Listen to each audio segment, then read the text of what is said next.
Well, I really think I'm very conscious of the African American community as a kind of basis for emphasis in art history, teaching, making art. I think because I came up in that environment, it was a strong, positive, impressive community that I was surrounded by. So naturally, when I started making art and studying the history of art and finding all these gaps, uh, it made me, I'm talking about gaps in the history of art in particular. I was very curious about that. There were people in the neighborhood that were making art that weren't in books and no one was researching them and giving them shows, but they had the wherewithal to still stick with it and make art.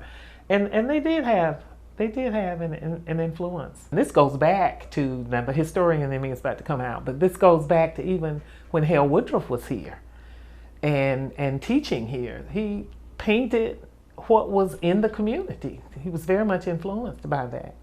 And I actually can remember going to Spelman and going to that little ticket booth in Rockefeller when you first come into the lobby, that little ticket booth. I don't know if you're aware that it was right there. It's an office now, but it used to be a little ticket booth. Going there and going to standing in long lines and to go into the theater and getting into the theater and the around the performances would be artwork on the walls. So you had that kind of visual stimulus that went back to when I was very young. And I can remember going to the AU annuals. Believe it or not, I was born in time to experience some of the AU annuals and seeing those tremendous crowds and seeing people buying art. And that's what made me believe and be very self-assured about the fact that when I made art, that someone would want to buy it. So it's very rich experience growing. I feel very blessed that I grew up in Southwest Atlanta at the time that I did. Well, I think that there is this sort of historical frame of reference that starts with things that happened around the AUC, but that is supported by, excuse me, personal stories of people who lived in the community and who talked about their experiences and talked about the fact that they actually had a livelihood creating things.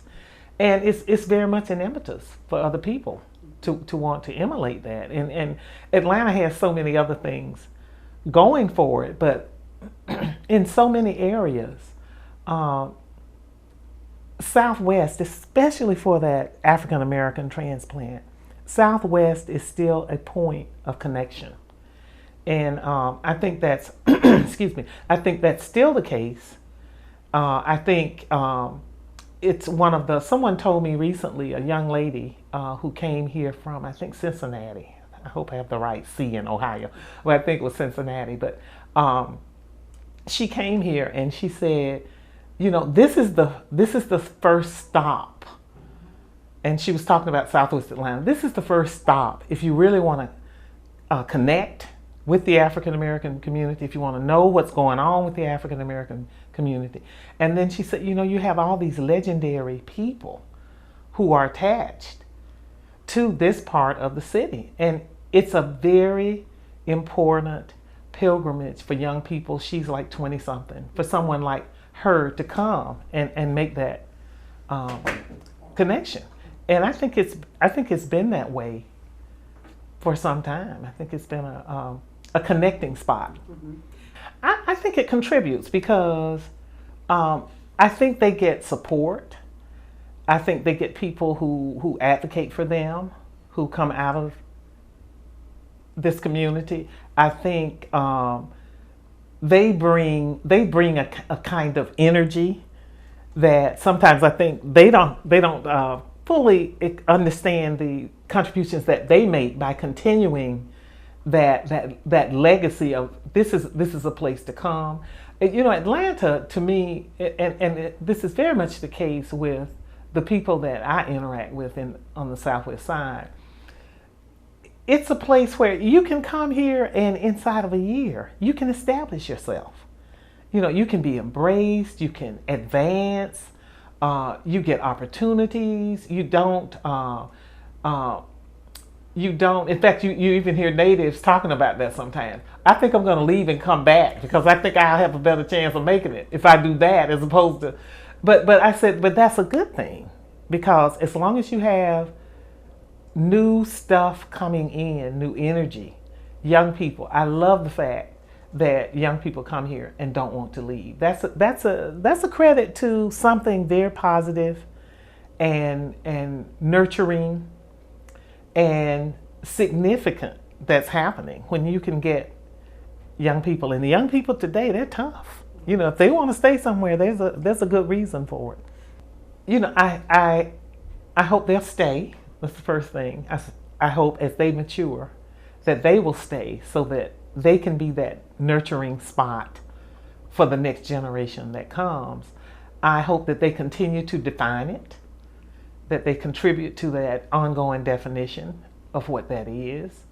I hope they continue to have, to feel at home, to really embrace it as a home place. I very much hope that happens. And I hope that they will be that voice that tells their children why it's important to be in the SWATS. I hope they continue that. I think they will. I think there'll be enough of them that will do that it will be a very positive thing